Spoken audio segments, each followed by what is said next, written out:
پہاڑی زبان میں اپڈیٹ سنیے۔ نریندر مودی دے دور حکومت وچ بھارت ایک وسطائی ریاست بن گیا ہے۔ مودی دا بھارت مسلمانوں اور دوئے اقلیتاں دے واسطے خطرناک جگہ بن چکیا ہے۔ بھارتی حکومت مسلمانہ اور کشمیری عوام کو زیر کرن دے واسطے ظالمانہ ہتھ کنڈے استعمال کر رہی ہے۔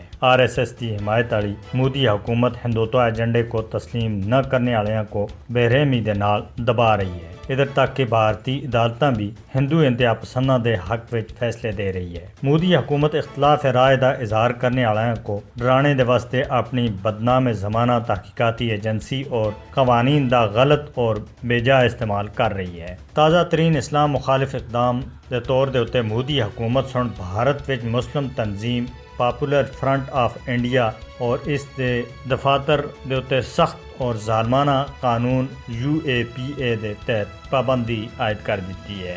بھارت وچ BJP دے اقتدار وچ آنے تھی بعد تھے مسلمان، عیسائی اور نیچی ذات تے ہندوؤں دے اتے ظلم و ستم وچ خطرناک حد تک واਧਾ ہویا ہے۔ مودی حکومت بھارت کو ہندو راشٹریہ وچ بٹانے دے اتے کام کر رہی ہے۔ BJP حکومت تے 5 اگست 2019 دے غیر قانونی اقدامات سن ایک بار پھر یہ ثابت کر کے دا ہے کہ بھارت ایک فاشسٹ ریاست ہے۔ فاشسٹ BJP حکومت مقبوضہ جموں کشمیر دی مسلم اکثریت کو اقلیت وچ بٹانے دے اتے بزد ہے۔ مودی دا فاشسٹ نظریہ جنوبی ایشیا وچ امن و استحکام دے واسطے سب دے بڑا خطرہ بن چکیا ہے۔ اس نظریے کو روکنے دے واسطے دنیا کو بیدار ہونے اور یہ تسلیم کرنے دی ضرورت ہے کہ بھارت ایک فاشسٹ ریاست بن چکیا ہے۔ بین الاقوامی برادری کو بھارت اور مقبوضہ جموں کشمیر وچ ہندو فاشزم دا نوٹس کرنے دی اشد ضرورت ہے۔ عالمی برادری کو مودی دے فاشسٹ نظریے تھے نمٹنے دے واسطے ایک ہو جانا چاہیے۔ بھارت اور مقبوضہ جموں کشمیر وچ بین الاقوامی قوانین دی خلاف ورزی کرنے دے ہوتے